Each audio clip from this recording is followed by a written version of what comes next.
Alright, what's up guys? My name is Zach, and today I am driving a 1992 Nissan Silvia Q. Up front is a 2.0 liter inline 4, and down below is a 5-speed manual transmission. Now I am super excited to be driving this Nissan Silvia for two reasons. First of all, I haven't driven a Silvia before. Now I've done 240 SXs and 180 SXs, which share a platform, the S chassis, but this is the Silvia. This is what we never got here in the States, so I'm excited to share that with you. But the second reason I'm excited is because this is a Silvia Q. So there was the Silvia K and the Silvia Q. The K was the turbocharged version. This is the NA version. It gets a little bit less love, but I'm here to show you why it's deserving of all of your love.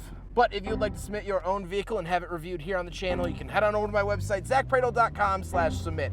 It's a quick and easy submission form. It takes under a minute to fill out, and I come out to you. And if you'd like to see all my videos weeks or sometimes months in advance, you can head on over to my Patreon for only $5 a month. But let's get back to that 2-liter SR under the hood. Some twisty roads here.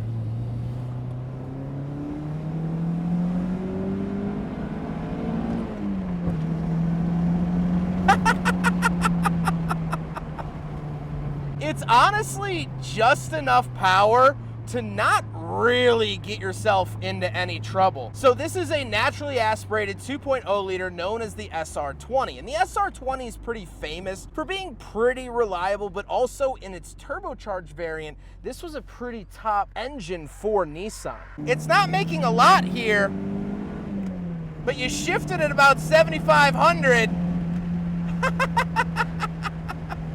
And like I said, it's just enough to let you have fun, but you're not gonna get in trouble. You're not gonna be running from the state PD in a car like this, but it puts a smile on your face. Now it is helped out by 410 rear gears, and that manual transmission is absolutely fantastic. Feels really good, super notchy, just a lovely, lovely throw into gear. And overall, this experience is just, it's such a comfort zone. It knows what it's doing, and it knows what it wants out of you. Now, the only downside is that this particular car does have aftermarket differential that is not happy on corners. So,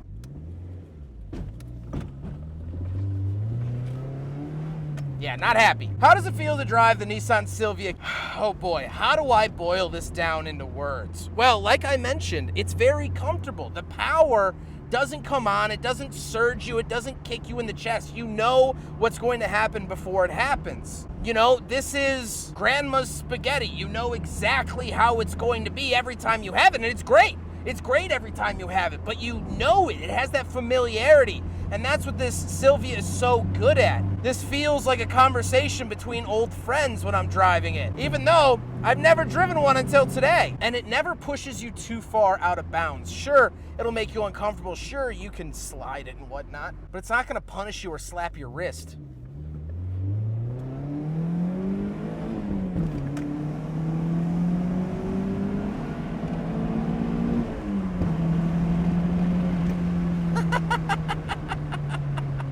Nor does it need to.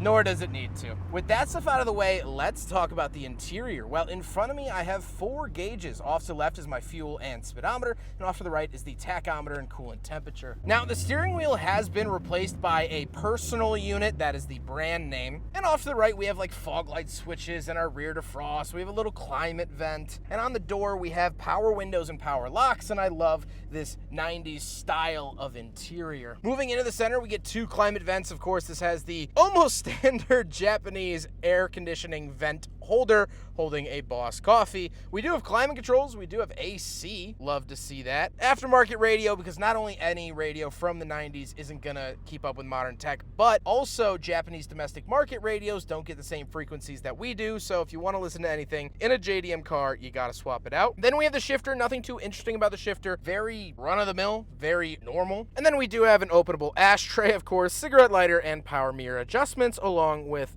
a center console. Now, there are no factory cup holders here in the Silvia, so unfortunately, yet incredibly predictably, it fails the big friggin' bottle test.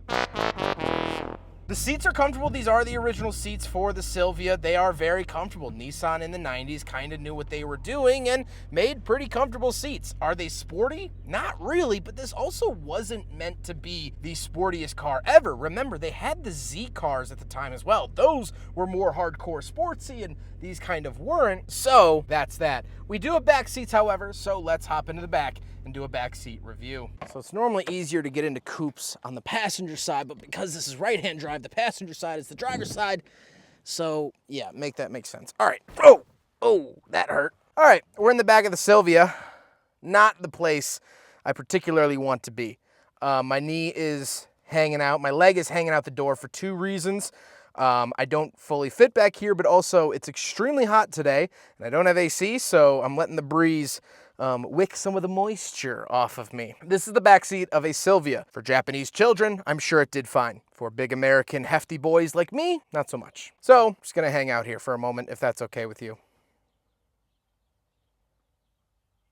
All right, let's look at the trunk. All right, around the back of the Silvia, we do have this kind of American, like Cadillac style lock hiding. Lift it up. And of course we do have stuff because the owner does bring it to the track, but you have plenty of space. This was a very simple trunk, and yes, you can fit your helmet and spare tires back here, and it's not that big of a deal. So very, very usable trunk. This car was, a lot of them were owned by like old ladies and whatnot that wanted like something a little bit sporty, but not crazy. And so it had a very usable trunk. And that's what you get here. Absolutely love to see that around the back of the Silvia. And I love this little touch.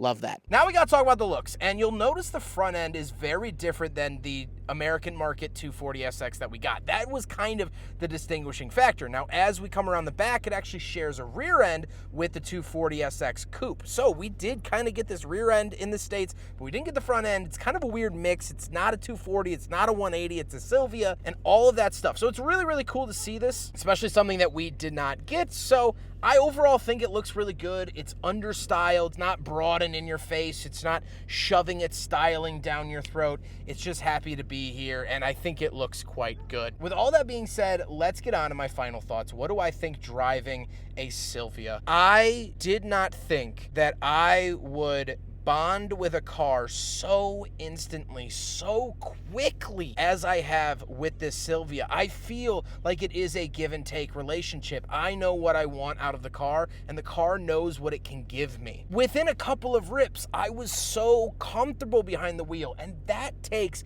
a very special car, and that's not special to me. It's not like I have this gene or genetic ability to bond with Silvias. What I mean by that is that you can get behind the wheel and you know its limitations immediately. You know where it's going to step out. It's just so communicative. It's telling you every waking moment, here's what I need, here's what I want, here's what I can give you, here's what I need, here's what I want, here's what I can give you. Every waking moment, when your foot is flat to the floor, it's saying, hey, this is what I can give you at this moment, and you say, okay. It's so clear and concise. It's like a nuclear submarine team. They speak in code, but they all understand that code, and there's no misplaced words or ideas. That's what it's like to drive the Silvia. And yes, it's underpowered. It's not gonna blow your face off. It's not even gonna win at the drag races anytime soon, but that's a good thing. You can dog on it, ring it out, plant your foot to the floor, and you're going to learn how to control that. Then, if you wanna get a turbo one, get a turbo one. You can step your way up. This is an amazing first stepping stone. It's so comfortable and so confident. That's what I love about this car. I want to take this car home with me today. And it is so unfortunate. I think I was born into the wrong house because I grew up, I always had Mazdas. I've only ever purchased Mazdas in my life, but I think I was switched at the cradle. I think I was meant to go to a Nissan family. My favorite car I've ever reviewed is an R32 GTR, and this is up there with it. Something happened at that hospital. I think I was meant for this. I hope you guys enjoyed the video. Huge thank you to Tom for letting me borrow his Silvia for today's video. What an amazing learning experience. I've been friends with Tom for years and years and years, driven his vehicles throughout the ages, and I was so excited to get behind the wheel of his latest acquisition. But I hope you guys enjoyed the video. Don't forget to rate the video, comment on the video, and subscribe if you really liked it. Take care, guys.